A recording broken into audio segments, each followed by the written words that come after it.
All right, Shani. So this is the first one we're recording this year, and we're finally doing it because we were supposed to do this last week. And I was really sick, and you made me come into the office. I didn't make you come into the office. Well, you did. I did. So I had this perilous journey from my apartment. And frankly, it made the Donner Party look like just a walk in the park. Who is the Donner Party? It reminds me of do you know a Doner kebab? I do. Yeah. Is that what it is? No. So the Donner Party. So you know how everyone's migrating out west in the U.S.? So they were a group of farmers and they lived in somewhere in the Midwest. And so they're going out to California and somebody told them to go the wrong way. And so they lost all this time because they went the wrong way. And then they got to the Sierra Nevada mountains. So they're in between. They're basically separate California from the rest of the U.S. They got there too late in the year and they got caught in this huge snowdrift and lost all their cattle and they ended up eating each other. They ate each other. There was, yes. I mean, there's kind of no other way to put it. And this is how you felt? I mean, my journey was similar. Okay. It wasn't exactly the same, but, I think there were some parallels. So that's what you made me do. Did you feel like at any point in your journey that you were going to result to cannibalism? Well, no, because I wasn't that hungry because I was sick. But it could have happened. I'm always hungry when I'm sick. I know you're always hungry, but I'd take the train. I had to walk through the Wynyard Tunnel. But I came to the office and I walked into the office. You looked at me and you said, "You look horrible. Go home." I was like, well, I've already made a lot of effort to get here. But anyway, we're going to do the episode now. Sounds good. Which is exciting. So let's get started. And this episode is roughly based on an email that I got about gambling. To participate in gambling? Not to participate in gambling. An email from a listener of Investing Compass about the investor that sent this seems to be relatively conservative, relatively boring strategy. And I don't mean that in a bad way. Boring is often better from an investing standpoint. So he doesn't chase returns. He isn't into trendy investments, doesn't trade a lot, just kind of like a blue chip buy and hold type investor. This sounds a lot like you, Mark. It does. It is not actually me, though. This is a real email, which you saw. And the emailer said that he takes this slow and steady approach, but he also often has this urge to just swing for the fences and chase some speculative investment. And this isn't unusual. It's hardwired into our brains to want to be part of the herd and to belong. And we naturally have action biases.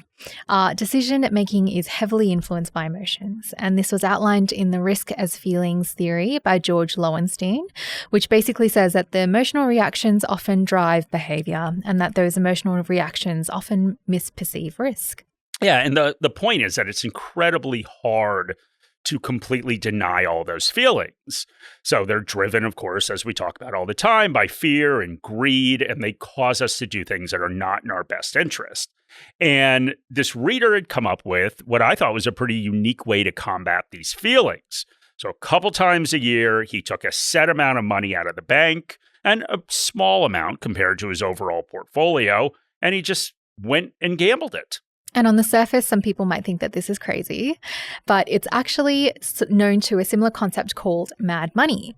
And the notion of mad money is that the bulk of your money should be invested carefully, but a little bit of it can be used for speculation. Yeah, and the wild thing about mad money is that this actually came from Ben Graham. The OG boring guy. Exactly. And so this is the guy that, he professionalized investing and the investment industry. He made this huge distinction between investors and speculators. And of course, he looked down on speculators. And when Ben Graham talked about mad money in Chapter 1 of The Intelligent Investor, he mentioned that the speculation could be done with a small percentage of funds in a segregated account, or mentioned just to take some money to the casino. So our emailer was onto something. Yeah, and we are right next door to a casino, Shani. So Crown in Sydney is right next door to our office. Is a casino open? Yeah, the casino's open. Okay. Like, you mean for today? No, I just mean in general. What do you think that giant building is and all the people that go I just there? thought it was restaurants. Well, there we go. So obviously zeroing in on what Shani likes to do. But Mad Money, the basic premise is this.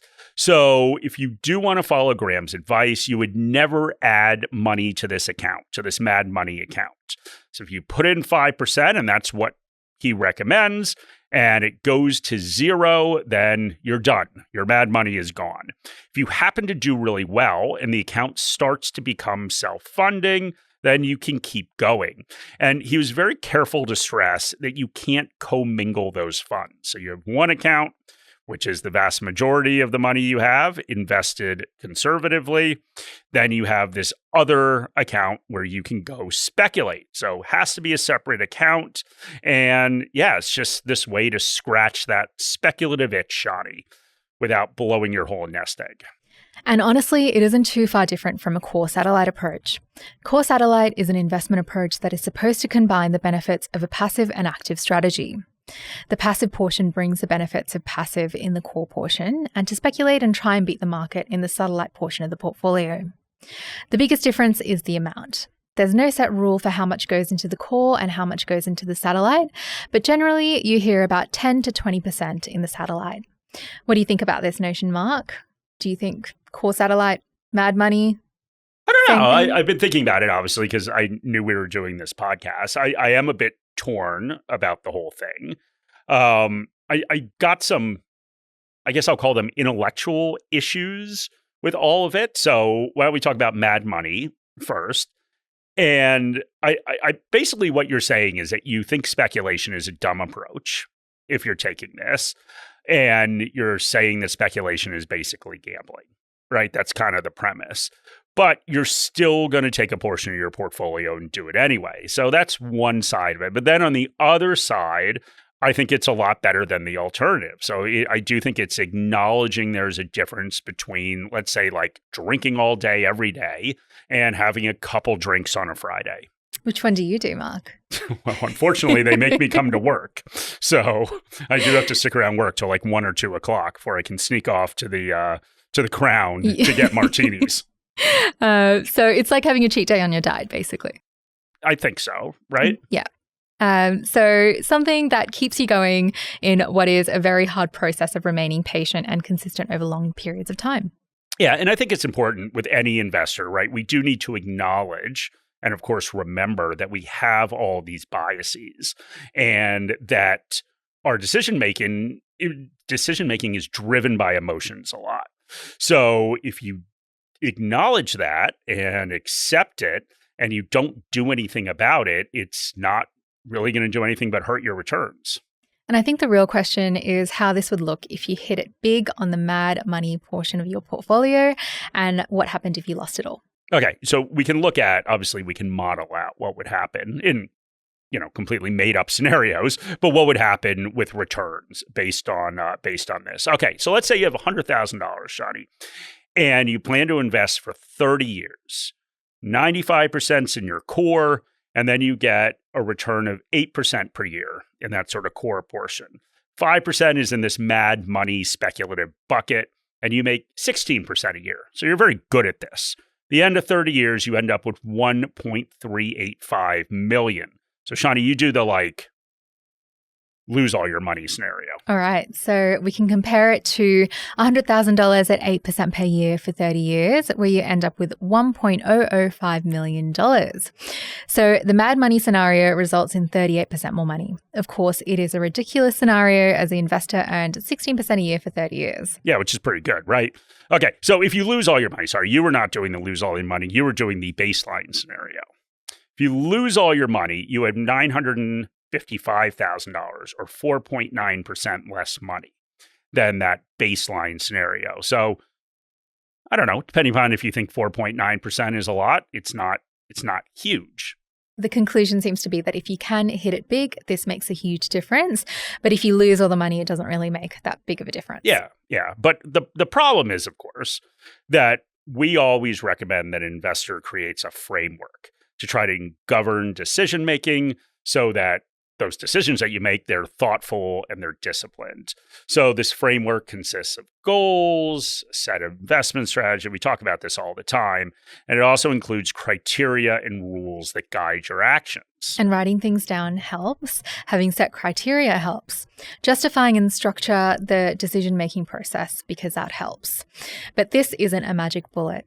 It doesn't mean that you won't get caught up in the greed of some top-performing investment, and it doesn't mean you would freak out in a bear market and you would sell. And that's kind of my concern, right? That we have to think about human psychology and how it works in various scenarios. So once again, we'll go back to this mad money scenario. Let's say 5 years into it, you've earned those 16% returns on that speculative part of the investment, and you've earned 8% on the regular part. You're going to start thinking you're pretty smart, right? You are going to start thinking that maybe I should start investing more because I've gotten these 16% returns, and you just add more money. You wouldn't follow that rule by Ben Graham. I mean, the other thing that could happen is you could lose all of your money in the first year. Which would happen to me. And you'd have to go 29 years without having that mad money. So if you could go 29 years without it, you could probably do the 30. That is true. That is true. Let's talk about Core Satellite, because it is, as we said, it is different. So I shared my mad money opinion. What do you think about Core Satellite, Shani? I have a lot of opinions about Core Satellite. And in general, about Zac Efron in particular, who Shani was talking about before this. But you're not here to listen to me speak about Zac Efron. First off, I don't like the strategy if it's just used to speculate with the satellite portion of the portfolio. And the difference between mad money is that the allocation to the satellite portion of the portfolio is much higher. And I've seen a lot of advisors use this just to keep clients happy, basically saying, here's your play money, you go and do whatever you'd like with it. But I do like the strategy when it's used to dilute or concentrate exposure in the core portion of the portfolio. Okay, so you've had all your little finance jargon, Shani. What does that mean? Okay, so let's say that you have a 30-year timeline, and you've chosen the ASX 200 or 300 as your equity exposure. And you've got a really long time frame, so I could choose to concentrate that exposure on mid-cap or small-cap shares, which would dilute my exposure to large-cap shares. Okay, I do think that makes a lot of sense. And, you could do that in all types of different ways. So you obviously use one example. You could pick a dividend ETF to tilt your portfolio towards income in that satellite portion. You could pick a sector tilt. So you could own the S&P 500 in core, and satellite, you could do NASDAQ 100, and that would tilt you towards technology. So there's obviously lots of different options. Yeah, exactly. And we've always said that we're agnostic to the strategy that people use.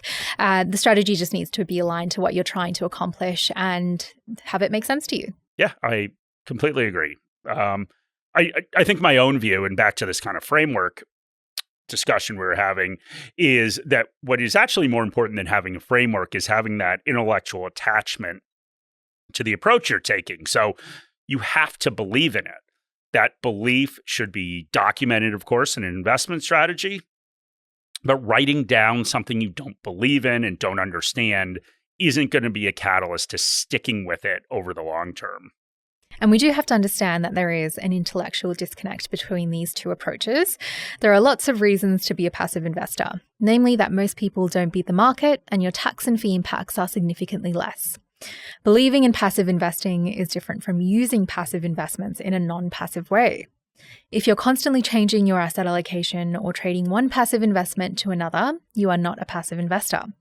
The point is that you need to believe in it. So if passive investing is your core belief, then why would you allocate any portion of your portfolio to something different?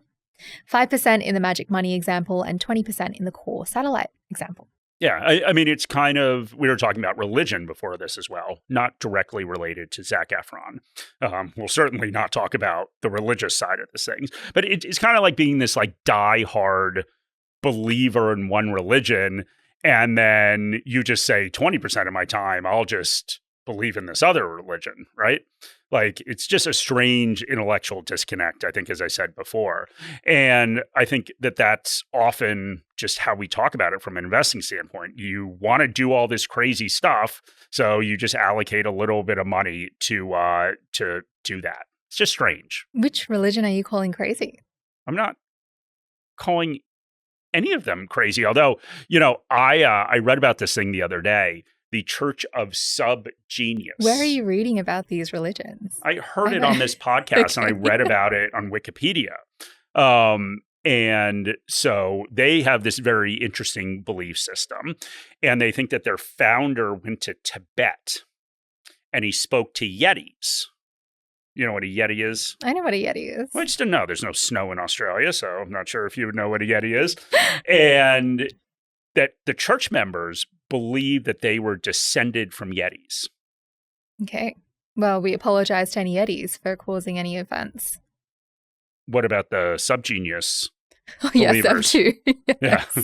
Okay. Well, we apologize to any subgenius followers that might be listening to this podcast. But I think it might be time to get back on target.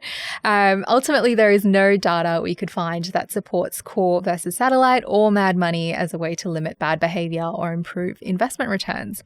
It's a good story and people gravitate towards the narrative. Much like that whole Yeti story. Okay. All right. Should we be Anyway. on topic? Just to finish this thing out, because somebody needs to put a bullet in this podcast. It is our first one back, though. It is. We made a lot of errors. We're really sorry, Will. So. Yeah, most of them have been edited out. But anyway, ultimately, we just want to once again say, try to come up with a strategy where you have this intellectual connection. So have a reason for what you are doing and why. Understand the risks to your strategy and the downsides, because there will always be downsides to anything that you do. Learn as much as you can about it. That's the ultimate foundation that will provide the structure needed to limit behavioral mistakes. And those are the things that trip so many different investors up. And we don't think there is one investment strategy that's right, but there is one that is right for each of us. Find what's right for you and have a core investment philosophy that you believe in. Believe in whatever you want, just create a plan and strive for consistency and patience in your journey to financial independence. All right, we did it. So thank you for putting up with Yetis and cannibalism and everything else. To be clear, just for legal reasons, we are not recommending you join the subgenius religion. We'll use that term loosely. But you should know, one of the things I learned on Wikipedia is religious ceremonies take place in bars. I'm in. Yeah, exactly. Let's do it. Anyway, thank you guys for listening. My email address is in the show notes. Just shoot me an email if you have any questions or comments or want to learn more about any of the strange topics we talked about.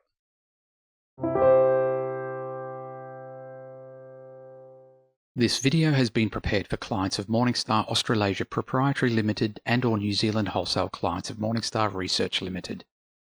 Any general advice has been provided without reference to your financial objectives, situation or needs. You should consider the advice in light of these matters and any relevant product disclosure statement before making any decision to invest. To obtain advice for your own situation, contact a financial advisor.